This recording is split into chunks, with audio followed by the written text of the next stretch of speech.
guys, it's Drippy. Welcome to the video. It's this is about the 4th attempt I've tried doing it because I keep falling off the one wheel while talking, and or the wind gets really bad, so I thought I'd stand still and get out of the wind a little bit. But we're here at Bissoe Trail today. I'm not going to be doing all of it. If you guys are unfamiliar with the channel, it's basically a long sort of mountain bike, or cycling route from Bissoe, which is kind of in the middle of nowhere, officially like Devon, all the way to a beach called Portreath, which is that little stretch of coast is one of my favourite areas because you've got so many beaches along there. But I just thought I'd do the intro just to explain where the heck I've been and what I'm doing today. So started about 4 weeks ago. Me and Connor were at a place called Stivian Skate Park, just sort of practicing our turning and stuff on the one wheel, because it's obviously got like ramps and stuff to practice on. It was all going well until I did the one thing you should never do on a one wheel, and that's when you jump off. Took my foot off the back part, not the front part. So it basically took off forward with my left foot on the floor and kind of made me do the splits, which basically caused my knee to like smash pretty hard into the floor. So yeah, I've been off my feet for a few weeks. So, and then when I was feeling like I was ready to get back on it, we had the 2 really big storms, so I definitely wasn't going to go out like walking, let alone on the one wheel on that. So today I thought I'd come along here. We get the odd cyclist or runner, but overall it's quite quiet and it's a perfect place to practice. So just trying to find my feet on it really. So wasn't really good to begin with, but having 4 weeks away from it after a fall, yeah, just trying to build up my confidence again. I did get on the board straight away afterwards, just because they always say like when you fall off a bike or something, the worst thing you can do is kind of be afraid of it and like not get back on. So I was sort of going up and down a little bit, but when I got home and my leg started to like seize up, that was like game over.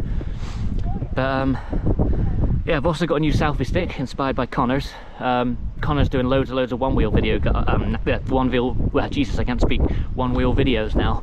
I'll link his channel in the description and in the comments as well, because he's got really good videos, and his selfie stick is much longer to allow for like better angles. So I bought myself one similar to his, and so I'm trying out that. I've also got some new shoes which are already scuffed up, but they're a bit more like grippy, a bit more comfortable. So yeah, we're just gonna have a bit of a practice session really, and see if I can get some new angles on the new selfie stick and see how we get on. So I'm just at home now watching the video back, and I just want to make a few more points, and then I promise I'll stop blabbering. The first one is that if you stumbled across this video because you're thinking of buying a one wheel, I'd say do it. Use me as not inspiration, but proof that even an idiot with no skateboarding or snowboarding background can ride them.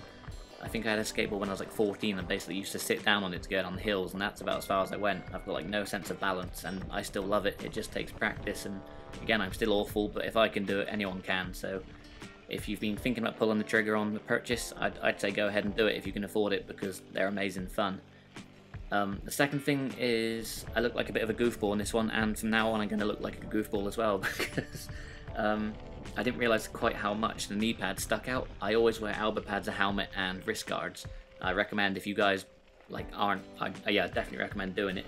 The knee pads there, I might try and find some like form fitting ones, because they do stick out and I do look weird, but I'd rather look weird than have like 2 or 3 weeks out of action because I've like fell on one of my little knobbly knees again. So, yeah, it's probably the coolest thing I've ever had, and yet I somehow look the most uncool I've ever looked. But hey ho, that's the price to pay for having safe knees, I guess. Yeah, I'll stop blabbering now. Hopefully you guys enjoy it. Again, it's just a little practice session for me to get used to it, and yeah, I'll catch you on the next one.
Whoa.